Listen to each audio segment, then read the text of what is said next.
É o Gilberto Nascimento. Boa noite, 247, entrevista. Opa!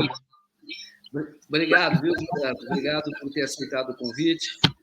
Eu leio o Gilberto, eu conheço há bastante tempo. Eu estava no Estadão, o Gilberto estava na Folha, já estava na Folha, tinha trabalhado no Estadão e estava trabalhando na Folha, mas era muito querido na redação, e aí um dia eu fui visitar lá, a redação estava começando no Estadão.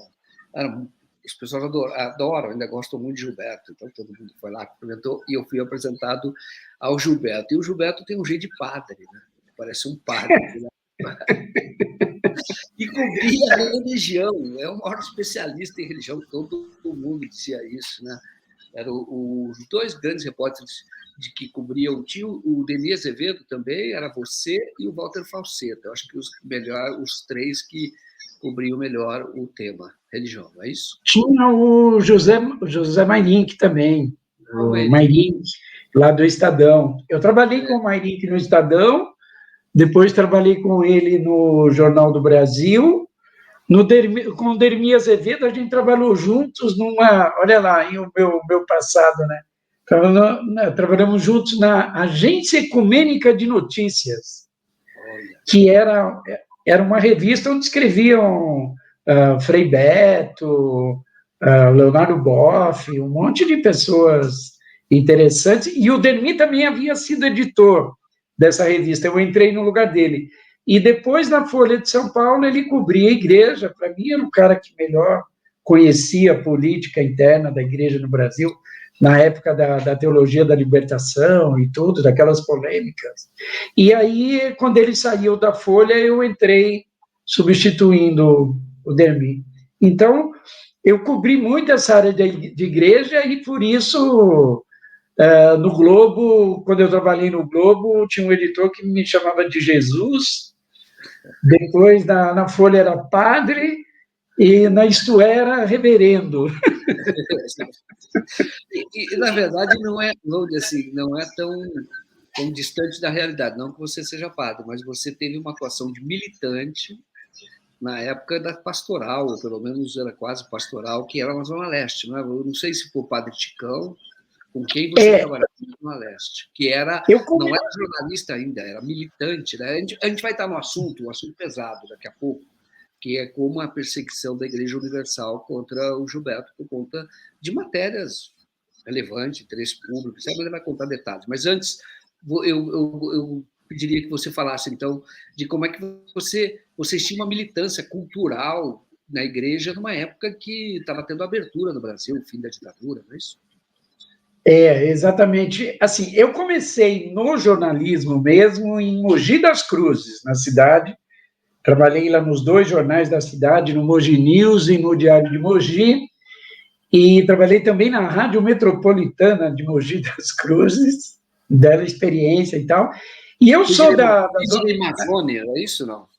Mazzoni, é isso? Sidney Mazzoni, não era isso? O dono da rádio? Sim, já... Não, Sanzoni, Silvio Sanzoni. E o Jacques Sanzoni e tal, que era filho do dono da rádio, estudou comigo até também. Então, Mogi tem um monte de gente boa que saiu lá do jornalismo lá na cidade, né? Chico Ornelas, Fernando Leal, mais recentemente Leandro Calixto, Valmir Santos. Tem uma turma muito boa lá, muita gente. Eu vou esquecer algum nome depois. Quem estudou em Mogi, não sei se era de lá, bem mais recentemente, é o Evaristo Costa, que foi da TV Globo, que ele é formado por Mogi. Eu não sei se ele morava lá, mas ele é formado pela... Eu não cheguei a conhecê-lo, mas ele é bem mais recente. Tem o Evaldo Novellini, que é diretor lá do Diário do Grande ABC, tem muita gente boa. Mas, assim, como eu era da Zona Leste de São Paulo, e era finalzinho da ditadura, início da abertura política, os movimentos sociais no país bastante efervescentes, né? Eu sempre quis ser jornalista, desde moleque, nem mal sabia direito o que era, não tinha ninguém na família que tinha nem feito curso universitário, nem nada, mas desde moleque eu gostava de escrever e queria ser jornalista. E na Zona Leste, eu e todos os jovens lá daquela época, que queria também mudar o Brasil, melhorar o Brasil, denunciar os problemas, né, principalmente numa área carente, como é a Zona Leste de São Paulo, a maior parte, né, da Zona Leste de São Paulo. Então, tinha muita luta naquela época, muita luta por movimentos de reivindicação por saúde, por moradia, por transporte, e na região de São Miguel Paulista, de onde eu vim, isso era muito, muito forte. Tinha um bispo responsável lá pela região, que era o Dom Angélico Sândalo Bernardino, e que apoiava os movimentos sociais. E tinha assembleias de luta por moradia lá, com 10 mil pessoas, na igreja matriz lá de São Miguel. E aí, naquele período, eu fiz duas coisas, que você falou, uma militância cultural. Eu, junto com vários outros jovens lá, artistas, né, poetas, músicos, pintores, a gente participou lá de um movimento chamado Movimento Popular de Arte de São Miguel, que fazia apresentações lá nas praças lá do bairro, que foi daí, Joaquim, que nasceu a chamada Praça do Forró, porque todos os eventos lá, que juntavam uma multidão, com música, teatro, cinema. Então, o Idibal Piveta ia lá com o Teatro União e Olho Vivo, Grupo Debate do ABC, Tom Zé participava muito dos eventos lá, o Guarnieri, Gianfrancesco Guarnieri, e a gente exibia filmes na praça, filmes proibidos na época da ditadura, a gente exibia lá na praça. Então, era um movimento muito rico, muito forte, de onde saíram o Edivaldo Santana, que hoje é um cantor, compositor, que é parceiro que gravou com Lenine, Casella Duncan, que é parceiro do Tom Zé, do Arnaldo Antunes, é um rapaz nascido lá no bairro, filho de imigrante nordestino, como a maioria do bairro. O bairro nasceu lá em volta da Nitroquímica, que era uma empresa do Grupo Votorantim, e muitos nordestinos vieram de Pau de Arara para trabalhar lá na região e tal. Então, era o bairro mais nordestino de São Paulo. Eu fiz uma reportagem no Estadão uma vez, mostrando isso. Agora, só para não me estender muito, porque senão a história é longa, aí você está falando além muito, é realmente, absolutamente, a região que você está contando, a cultura nordestina é fortíssima, é uma coisa... Sim. Quantas vezes eu não fui para lá? O Edivaldo, como eu falei... Era bem bacana. Não sei como é que está hoje, né? Mas era bem bacana. Eu fiz uma reportagem de página inteira no Estadão, no finalzinho dos anos 80, ainda. Olha como a gente estava, como o tempo passa, né? Falando o Nordeste em São Paulo e mostrando exatamente isso. Eu sou filho de imigrantes cearenses, né? O Edivaldo Santana, como eu falei, filho de pernambucanos e piauienses, e os outros grandes artistas que tem lá, Sátio Arcanjo, Baiano, Direcê, o Edicinho, que é um grande amigo, ele era mais um articulador político lá das coisas, ele é paraibano, filho de paraibanos. Agora, então, uma história muito rica, é muito legal contar aqui, se começar eu não paro. Mas só para falar, e aí junto a isso...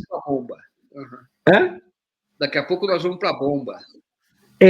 Aí, além disso, eu já estava fazendo faculdade, então, de jornalismo, e aí, junto com um grupo de colegas jornalistas jovens, todos jovens, da Metodista, da USP, de Mogi, da Casper Libero, tinha uma galera assim, de vários lugares, e nós começamos um trabalho, lá montamos um jornal chamado Grita Povo, que era justamente para cobrir os movimentos sociais lá da região.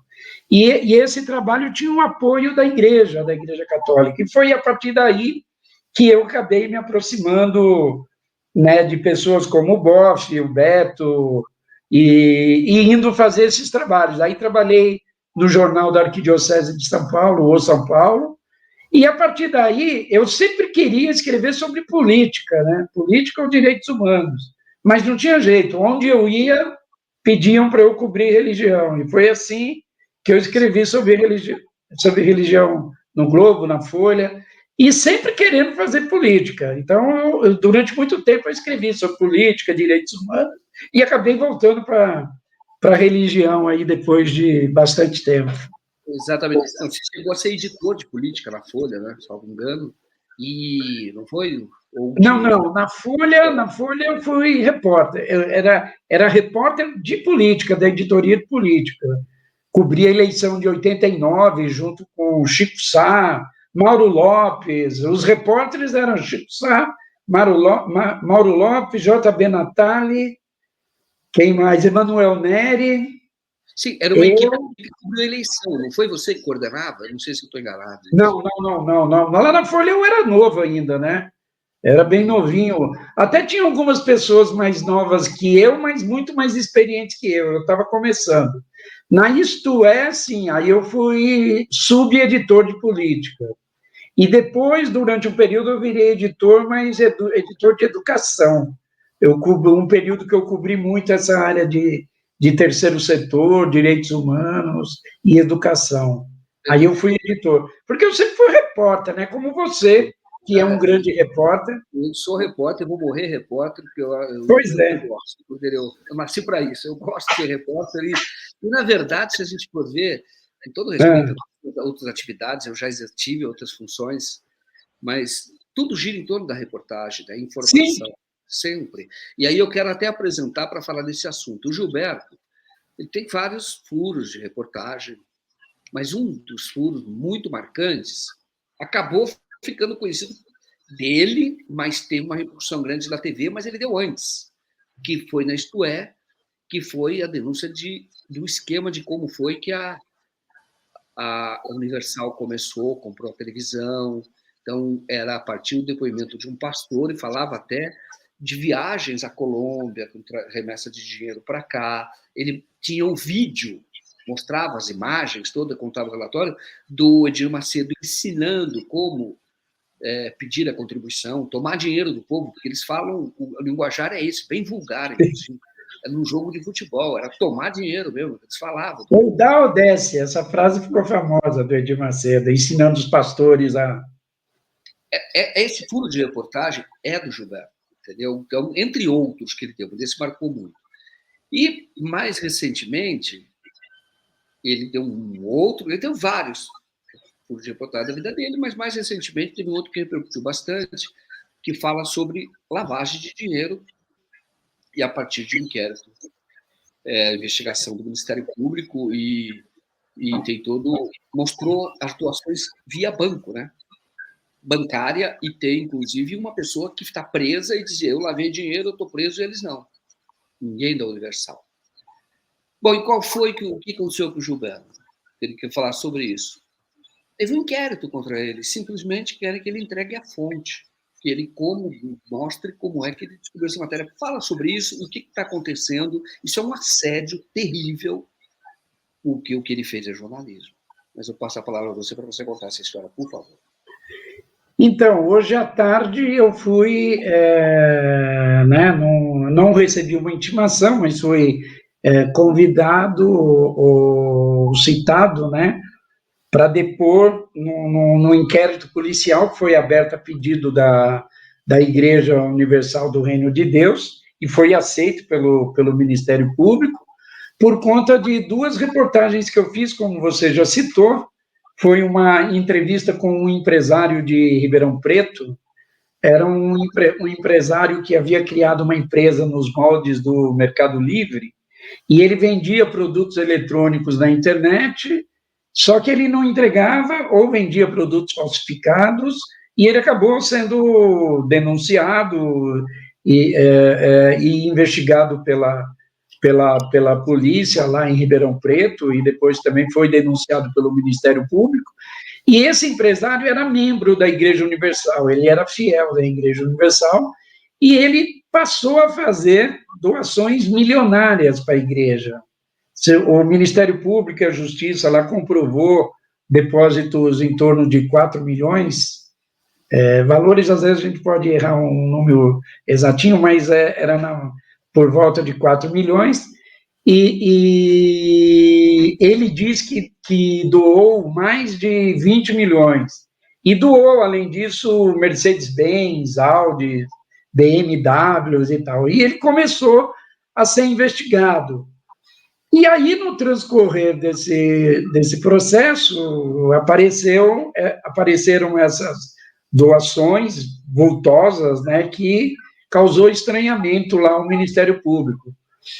E aí, inclusive tem um dado curioso que pouca gente fala, né, mas quando o promotor começou a investigar esse caso e apareceu a Igreja Universal, a TV Record fez reportagens lá na emissora, na emissora local da rede, atacando o promotor, que o promotor acho que teve um problema lá também uma vez que deu um tiro lá em alguém no meio de uma confusão. A TV Record passou a atacar esse promotor. Mas, ao final lá das apurações, foi oferecida denúncia contra esse empresário, e o caso da Universal virou, acho que, um outro processo. Mas houve quebra de sigilo lá também da Universal ao apurar esse caso, e veio à tona um documento do Ministério Público de São Paulo, nessa apuração, foi feita por um órgão lá do Ministério Público de São Paulo, e detectou-se uma movimentação financeira apenas de doações bancárias entre 2011 e a metade de 2015, no total de 33 bilhões, é B mesmo, B de bola, bilhões. Esse valor corrigido, quando eu publiquei a reportagem, foi no ano passado, dava 42 milhões, agora eu imagino que dá uns 45, eu não fiz a conta de novo, preciso fazer, em valores atualizados, mas em dinheiro da época eram 33 bilhões. E aí a Igreja Universal entrou com um pedido de inquérito policial para apurar como eu obtive esse documento. E aí, hoje à tarde, eu fui chamado a depor, eu e a editora do Intercept, a Tatiana Dias, e aí, como nossos advogados nos orientaram, a gente reivindicou o direito lá de se manter em silêncio e resguardar o direito do sigilo à fonte, que é assegurado pela Constituição, né? O STF tem pareceres recentes em casos semelhantes da revista Piauí e do próprio Intercept, onde foi manifestado o direito do jornalista de resguardar o sigilo da fonte. Eles não contestam nada do que foi publicado, do que diz esse documento, eles só querem saber como eu teria conseguido o documento e querem que nós revelemos a fonte. Ô, Gilberto, eu digo uma coisa para você, muito complicado isso, porque sigilo da fonte, como se obter informação, é um instrumento mais importante do jornalista investigativo. Claro. E eu digo, um jornalista que se preze, decente, vai entregar a sua fonte. Não tem conversa. Claro. Mas eu pergunto para você, como é que foi o tratamento na polícia? Porque quando você invocou o artigo 5º da Constituição, que tem lá, que são os direitos fundamentais, tem lá, um dos direitos fundamentais é assegurado o sigilo do exercício profissional, que é o caso do jornalista. Não há hipótese de revelar. Tem gente que se revelar é porque é picareta. Mas como é que foi o tratamento? Eles aceitaram bem ou tentaram pressionar? Não, o tratamento foi tranquilo, foi correto, nós demos o depoimento a um escrivão de polícia, que foi extremamente gentil, educado e aceitou a nossa colocação, a nossa posição, que foi até colocada já de antemão por escrito, né? O tratamento foi ótimo, foi correto, não teve nenhum problema quanto a isso. Quanto a isso, não temos a reclamar, né? Não foi como poderia ser, talvez, em uma outra época. Felizmente, não, de jeito algum. Então, tem um inquérito, esse inquérito vai ter andamento, há um delegado da Polícia Civil de Ribeirão Preto, conduzindo esse inquérito, e aí temos que aguardar. Ô, Giovanni, você foi depor onde? Qual foi a sua casa?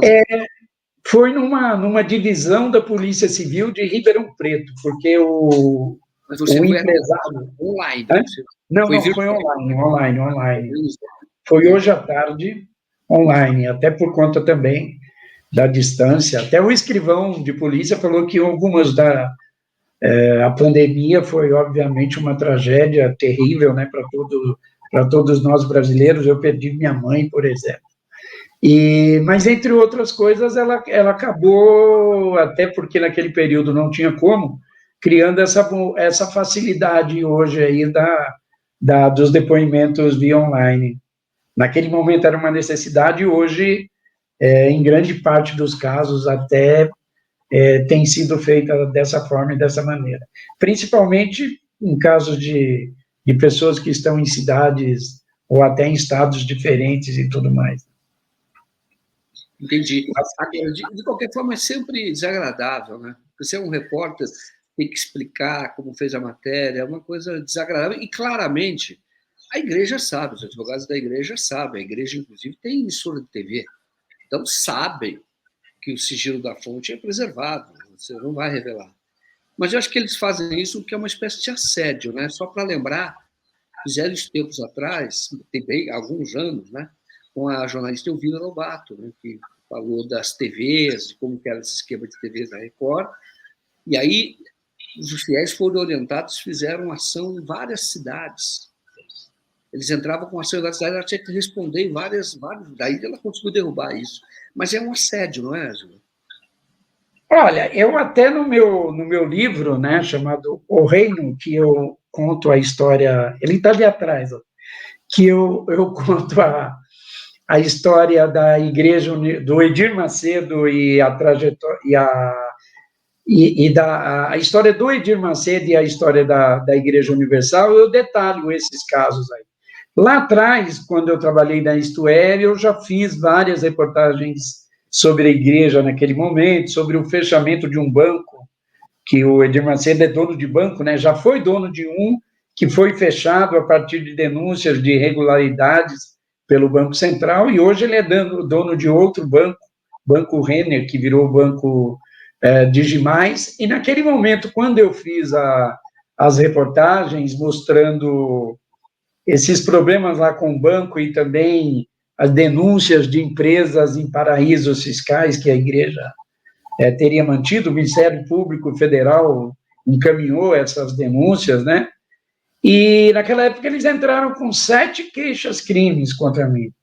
Nós ganhamos todas na justiça, mas dá trabalho, dá dor de cabeça. Eu fui impedido durante um período de concluir um curso. Eu havia ganhado uma bolsa para fazer um curso de Direitos Humanos lá, e fiz, né, na Universidade de Colômbia, em 1998, e eu havia contratado um curso um pouco antes um curso de inglês, até para melhorar meu inglês e tudo mais, e eu acabei perdendo tudo aquilo que eu tinha feito, passagem, a estadia numa universidade lá americana, porque eles entraram com um processo pouco antes de eu viajar, e como eu não havia recebido a intimação, eu cheguei a viajar. E aí a igreja entrou com um pedido, né, com uma representação, dizendo que eu estava me recusando a obedecer à justiça, e eu acabei tendo que voltar e perder esse meu curso lá naquele momento. Então, assim, dá dor de cabeça, né? Dá dor de cabeça, faz você perder tempo. Nós já temos anos de profissão e de estrada. Qualquer cidadão que não concordar com uma reportagem que a gente vier a fazer, óbvio que qualquer um tem o direito de contestar. O jornalista também não é dono da verdade, pode sair atacando quem quiser, do jeito que quiser, só porque ele quer. O que nós escrevemos, a gente procura ter o máximo de cuidado. Procura não, em termos, somos o mais rigoroso possível na apuração, nos detalhes, na checagem, justamente para não dar margem a qualquer tipo de problema. Então, muitas vezes, ou muita gente que vai querer contestar o trabalho do jornalista está muito mais interessado realmente em ameaçar, em intimidar. E hoje, Joaquim, eu repito mais uma vez, você que é um grande repórter e super experiente, grandes empresas de comunicação nem querem mais profissionais que vão a fundo, que investigam muito mesmo e que criem problemas com gente poderosa, né? A gente tem que falar isso, porque as empresas... Não é verdade, mas o que eu falo é o seguinte, vivemos uma era que, por exemplo, o que o Gilberto traz é a informação original. Ele é a fonte da matéria para a polícia, inclusive, se quiser investigar, muitas vezes. Muitas vezes, às vezes não, mas muitas vezes ele tem a fonte original. E o que acontece? A imprensa prefere hoje o vazador, aquele que pega o vazamento, infelizmente, que tem o vazamento de fontes oficiais, porque dá menos trabalho, já tem a fonte oficial, vai lá e pega a Lava Jato, a escola Lava Jato, vai lá e leva e faz a reportagem. Então, esse tipo de reportagem dá muito mais trabalho e, na minha opinião, é a essência do jornalismo, porque você é que vai fazer as autoridades se movimentarem, não o contrário. Você faz uma denúncia e todos vêm atrás, né? Nesse próprio caso, Joaquim, tem muita coisa que poderia ter sido, no meu entendimento, né, muito mais aprofundada. E aquilo, entrando um pouquinho mais na questão do jornalismo, há um tempo atrás, a revista New Yorker publicou um grande texto, que depois acho que foi reproduzido aqui pela Piauí, que falava que jornalismo, era o título da reportagem, tá? Não estou fazendo que necessariamente eu concorde com isso, mas que jornalismo investigativo era chato, caro e demorado. Então, demorado ele é caro, chato eu não sei, espero que não seja, acho que a gente tem que procurar também ter a competência de narrar os fatos ou fazer a denúncia, mas não de uma maneira enfadonha, né? Agora, que cria problema com poderosos, cria, e muitas empresas não querem. Muitos grupos de comunicação estão hoje aí cambaleando, né? Porque com o advento também da internet, das redes sociais, de canais como, felizmente, temos hoje aí, 247, Fórum, dezenas de outros espaços aí importantes, as pessoas não dependem hoje mais só da TV Globo, da Folha de São Paulo e do Estadão. Tem outros problemas que aparecem aí também, que são as fake news e tudo mais, que tem que ser resolvida. Mas, então, empresas que estão em dificuldades financeiras, elas temem terrivelmente qualquer possibilidade de processo. Então, na dúvida, você já nem mexe. Se o cidadão ali é muito forte, muito poderoso, é melhor ficar bem com eles do que produzir reportagens que vá incomodá-los, né? Perfeito. Uma coisa que eu vi, está no livro do Cláudio Abramo, A Regra do Jogo. Ele modernizou, dirigiu várias redações, né? Mas ele conta no livro que se ele voltasse a dirigir uma redação, ele não voltou, ele voltou para a Folha, mas foi colunista, porque, enfim, chamaram ele de volta para ser colunista. E não dirigiu redação. Mas ele falava que se voltasse a dirigir, ele ia fazer uma redação com menos repórteres, mas com jornalismo investigativo. Porque ele acha que isso é a essência do jornalismo. Ele fala isso no livro dele, A Regra do Jogo. Que ele achava que assim caminharia a imprensa, que era o ideal da imprensa, que se ele voltasse a dirigir, ele faria. Interessante, viu, quando ele coloca isso, porque dá mais trabalho, mas dá muito mais prestígio para o veículo, é corajoso, e pode dar audiência também, Eu espero, eu tenho feito essas críticas, essas observações, mas eu não acho também que está tudo perdido, que não vamos poder fazer mais. Você é um exemplo, está fazendo aí, continua fazendo jornalismo investigativo e de excelente qualidade. Então, eu acho que quem é repórter mesmo, de verdade, não vai se calar nunca, não. A gente vai fazer onde for possível. Nós fizemos, ou batalhamos a vida inteira para fazer, né, no Estadão, na Folha, na Isto É, na Carta Capital, você na Veja, né, que, aliás, lembrando também, eu trabalhava na Isto É no momento que você estava na revista Veja. E vamos... se fosse para fazer jornalismo, sabe, de perfumaria, eu não ia ser jornalista, eu ia seguir outra profissão. Então. Se fosse para escrever coisas que tanto faz como tanto fez, que não ia ter importância nenhuma e se tivesse saído ou não tivesse saído não ia alterar nada, eu acho que eu não seria jornalista. Então, eu ia procurar outra profissão. Hã? Eu concordo com você, é a mesma coisa. É uma coisa impressionante, porque quem faz assim, que nem nós, é como se... Uma vez eu estava falando para os alunos, etc., aí a pessoa falou que tinha começado com conteúdo, falou, impressionante como vocês são parecidos, investigativo, entendeu? A gente, realmente, eu também não faria outra coisa, entendeu? Vocês, no caso? Como vocês são parecidos, no sentido sim. É uma entrega, eu falo, é uma entrega. Você está no local, fala, eu vou apurar essa história, e acaba vindo grandes histórias, como muitas grandes histórias que você já fez. Pois é, então, infelizmente, a gente tem um bom time de bons repórteres investigativos e que ainda brigam, batalham para fazer e querem fazer. A gente não vai resolver os problemas do mundo, mas a gente dá a nossa contribuição, claro, e fazemos a nossa parte aí, né? É mais ou menos isso. Exatamente. Até o Lula falou isso uma vez, né? Você lembra? Falando que era jornalismo, alguém estava falando de publicidade, ele falou, olha, jornalismo é a publicação daquilo que a gente não quer que seja publicado. Você lembra? Ele falou isso. Isso é jornalismo. O Lula falou isso. O que a gente não quer que seja publicado é o que é jornalismo, entendeu? O resto é publicidade, entendeu?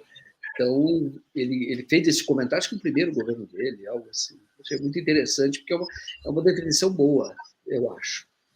Olha, uma das reportagens que eu mais gosto, assim, que eu fiz reportagens sobre meninas brasileiras prostituídas e escravizadas no Suriname. Eu fiz reportagens sobre meninos de rua de Foz do Iguaçu que atravessavam a fronteira para o Paraguai e praticavam pequenos surtos e eram presos e colocados numa penitenciária em Cidade del Leste, junto com adultos, e eram abusados e sediciados lá pelos outros presos. Essas duas reportagens que eu fiz aí, elas foram finalistas do Prêmio ESSO na época. Eu não ganhei, até na época o Globo também tinha feito uma série de reportagens excelentes lá, com uma equipe grande lá sobre o Araguaia, que acabou vencendo, e era também um trabalho importantíssimo de fôlego. Eu fiz várias reportagens assim, fiz muitas reportagens sobre a FEBEM, a violência dentro da FEBEM. Agora, uma das reportagens que eu mais gostei na vida, e foi mais até dolorida para mim, era uma matéria sobre educação. E eu estava, num final de semana, numa reunião de família, aí eu não posso falar quem foi exatamente que falou, porque senão eu vou entregar a fonte, e há muitos anos já, embora faça muitos anos, mas assim, me foi contada a história de que os alunos... Eu estou me estendendo, você fale aí depois da questão do tempo. Não sei se não pode estourar o horário. Pode falar, fica à vontade. Não, a audiência gosta, eu sei, o povo gosta de ouvir essas histórias, então pode continuar. E aí foi me contado que uma coisa que a gente já estava cansado de ouvir, que todo mundo falava, que todo mundo teoricamente sabia, mas eu quis saber como exatamente. Então foi contado para mim ali durante um almoço que as crianças nas escolas da cidade de São Paulo, na periferia de São Paulo, não sabiam ler e escrever. Isso a gente ouve há muito tempo, por causa da precariedade do ensino, da deficiência, as escolas sem recursos, nos grotões do país, então aí imagina como é a coisa. Às vezes tem pessoas que nem são professores dando aula porque não tem quem possa assumir aquela atividade, aquela missão. E eu quis saber, mas como assim? Não sabe ler como? Não sabe ler nada. Aí foi me contado que na periferia de São Paulo, os professores estavam dividindo a sala de aula e repartindo a lousa com uma lição, metade para os que sabiam ler e escrever, e a outra metade para os que não sabiam ler e escrever. Aí eu falei, isso tem que ser denunciado. Mas ninguém vai falar. Se o professor falar, o professor vai ter problema, o professor vai ser punido, vai ser afastado e tal. Então, eu procurei uma forma de não até comprometer aquela fonte, e conheço também professores do meio sindical.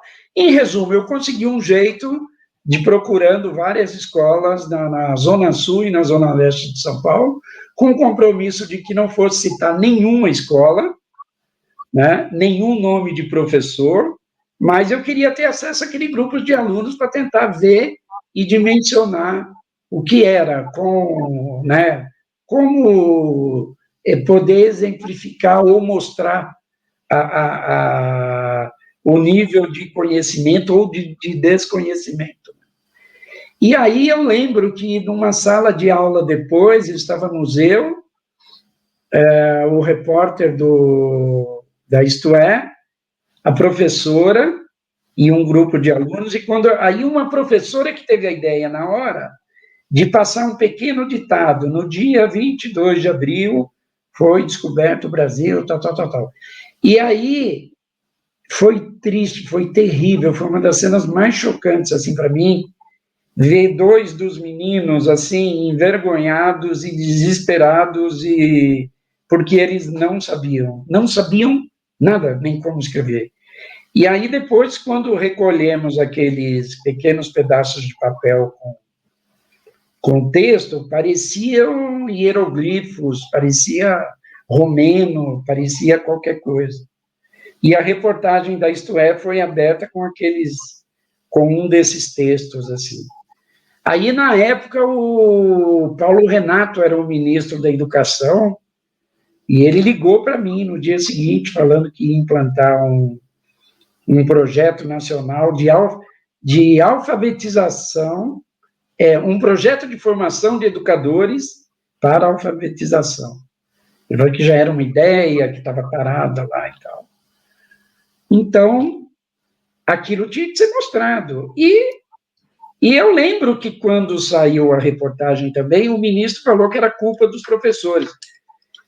Era um momento que esses alunos estavam sendo aprovados automaticamente. Naquele momento tinha sido implantada a progressão continuada, que é uma coisa positiva, é uma ideia correta. No Brasil, por exemplo, naquele período, havia, de certa forma, acabado com a evasão escolar, porque o aluno que tinha dificuldade, ele era colocado de vez para fora da escola, expulso, nunca mais aprendia a ler. Então, acabar com a evasão era importante.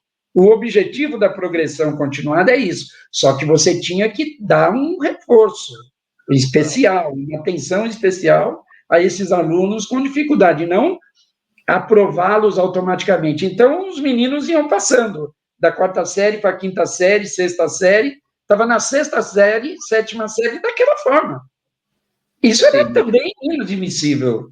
Há uma cadeia ali de responsabilidades, né? Exatamente. E aqui, a questão do universo, a pessoa, a gente não sabe, mas tem pessoas que, pelo menos, antes, não tem universo de letrado. Então, o que acontece é o seguinte: sim, não existe isso. Esse é o maior problema. Ele não tem a escrita, o universo não existe para ele, na casa dele, dos pais. Então, quando ele vai para a escola não faz nem sentido, porque isso é Paulo Freire, não faz sentido, porque diz algumas coisas que não tem respeito à realidade dele. E ninguém é analfabeto, como dizia o Paulo Freire, oral. Se você conversar com uma pessoa dessa, ele pode contar histórias fabulosas, pode ter uma narração plena. Então, ele sabe se comunicar oralmente. mas a escrita é um problema, e a escrita é o que barra mesmo, muitas vezes, e é o que muitas vezes divide as pessoas, porque já vem de uma família, isso que é a questão, que é a necessidade de equidade, né? De você ter um tratamento para zerar o jogo, para empatar. Porque a pessoa, quando vem um filho de classe média, é um universo muito letrado. Então, ele já vem, sim. Né, e se sente à vontade naquele universo. Essas crianças não. Entendeu? É completamente estranho. E os professores, efetivamente, é por isso que Paulo Freire é necessário.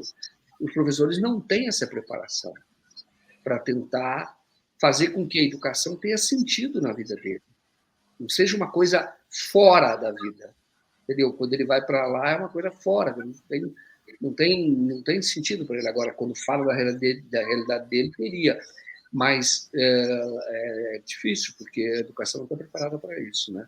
Mas essa matéria deve ter sido difícil mesmo, porque é angustiante, né, Gilberto? Você vê, você olha a pessoa que não consegue escrever e ela tem vergonha disso.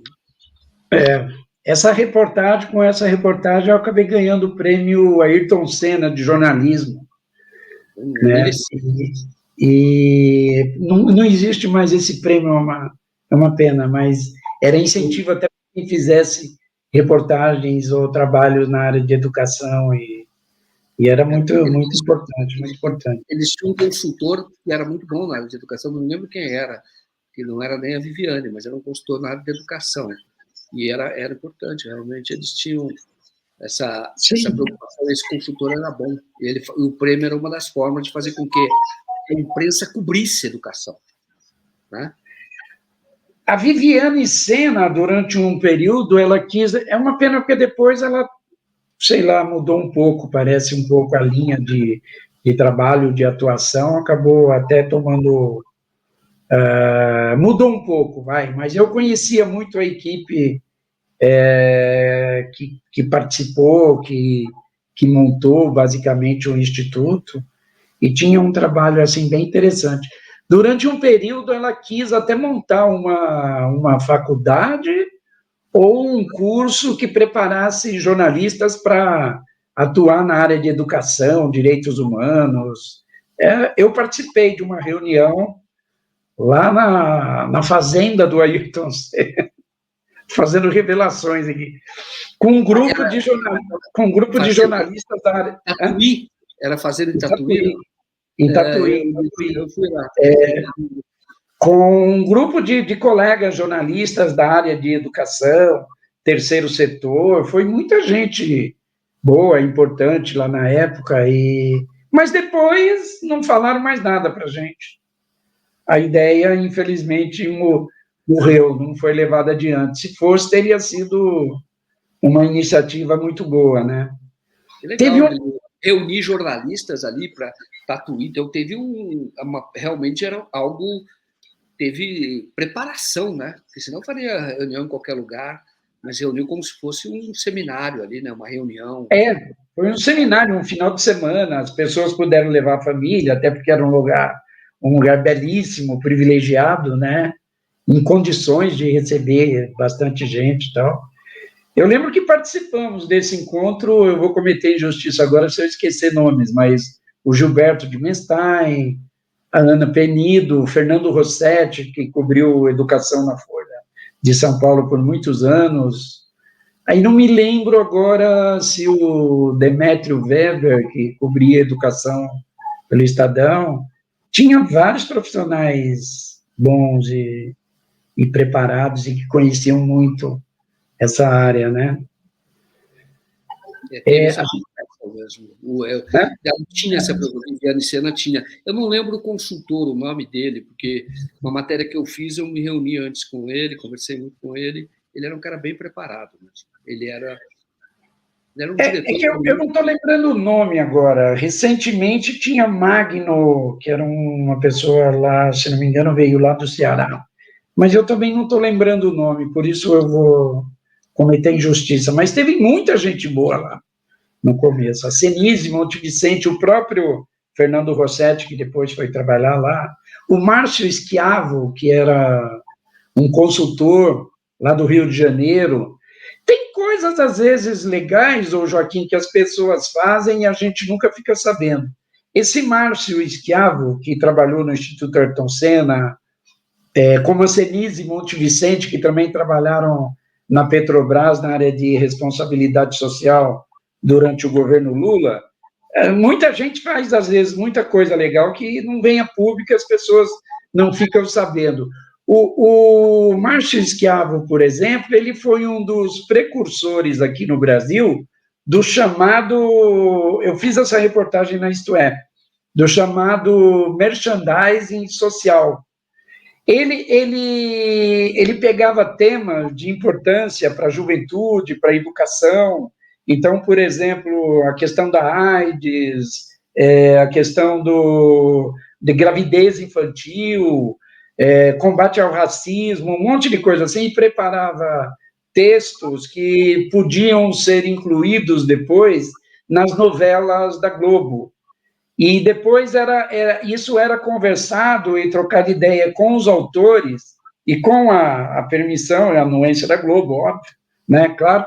Então foi feita ali uma parceria, onde muita gente das periferias, dos grotões do país, receberam no meio, às vezes, de uma novela ou de uma minissérie, mensagens importantes lá, nessa questão da saúde, de prevenção, né, da gravidez infantil, de uma série de coisas, de como combater ou evitar, né, prostituição infantil também, abuso sexual.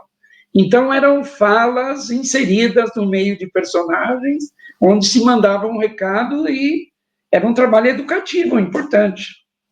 Não sei se isso ainda... Importantíssimo. Eu falo para você que nem tudo é preto e branco, entendeu? A Globo tem essas iniciativas, tinha essa iniciativa que é importante, tem coisas importantes. Viu? Muitas vezes eu falo que quem organizou, viabilizou com grana o curso lá em Angicos, do Paulo Freire, foi o Calazans Fernandes, que foi secretário-geral, manda-chuva da Fundação Roberto Marinho, muitos anos. E a grana que o Paulo Freire fez o projeto de Angicos simplesmente vinha dos Estados Unidos. Era o programa USAID, entendeu? E o Paulo Freire usava esse dinheiro, sim. Só que, é claro, mandaram uma vez. Aí, quando viram que o negócio estava, cortaram o financiamento. Mas o Paulo Freire ia buscar financiamento, Fundação Kellogg, falou para mim.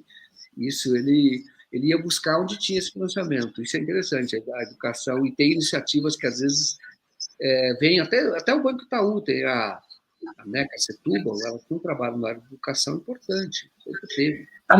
A NECA Setúbal mantém, lá em São Miguel, a Fundação Tite Setúbal, que tem um trabalho bastante interessante. Eu tive uma oportunidade de ter uma reunião com ela uma vez num debate, onde eu contei toda essa história lá de São Miguel, do trabalho lá em São Miguel, do Movimento Popular de Arte, do Grita Povo, e falei para ela, olha, tem dezenas de artistas lá de excelente qualidade, com um baita de trabalho, e nem todos tiveram, talvez, a mesma oportunidade que o Edivaldo teve.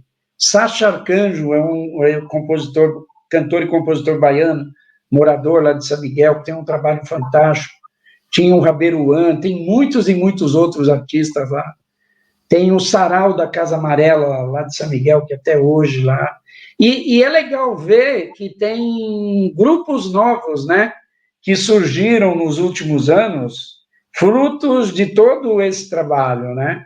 Sabe, na Vila Inhocuné, você tem o Renato Gama, com o grupo Inhocuné Soul, e que tem um trabalho social grande lá na região também. O Lucas Afonso, que é um menino que... Oh, meu Deus, como é que chama o tipo de... a poesia falada?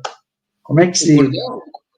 Não é o cordel, é uma coisa nova aí no ritmo de hip hop? Aí nós... Rap? Hã?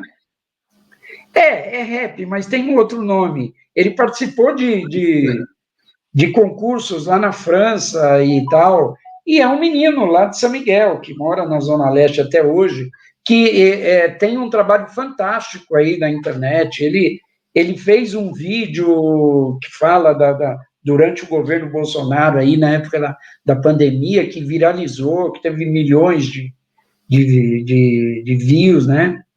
Então, tem muita gente... E ele começou fazendo o grupo de poesia que fazia intervenções no trem aqui, no trem da Central, que vai para a Zona Leste. Precisamos até discutir essa pessoa. Eu vi que a Sara está interessada, porque de vez em quando a gente fazer uma live com pessoas que a gente não conhece, mas que está brilhando por aí. Então, traga o Lucas aí, que o Lucas está fazendo um trabalho brilhante e muito legal. Eu vou até chamar a Sara aqui para a gente até organizar, para ver o contato do Lucas. Se você tiver o contato dele, a Sara está aí. Então, de passar para a Sara, só para responder o Luiz Renato, que ele falou: Joaquim, apenas já tive informação, Marlos Arnes é parente do senador Flávio Arnes e da grande Zilda Arnes, sobrinho. É da minha família, sim.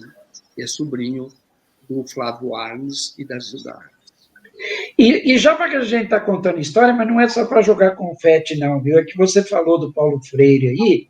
Nesse mesmo período também, eu com um grupo dessas mesmas pessoas, só que como eu já queria fazer jornalismo, minha área não era educação mesmo, mas então eu falei, vou privilegiar a minha área. Mas eu tive um privilégio de participar de um grupo de jovens lá de São Miguel Paulista, que fazíamos como voluntário um trabalho de alfabetização numa favela lá do bairro, chamada Vila Reis. A gente ia todo sábado e domingo, e quem nos orientava e dava a coordenação desse grupo era o próprio Paulo Freire.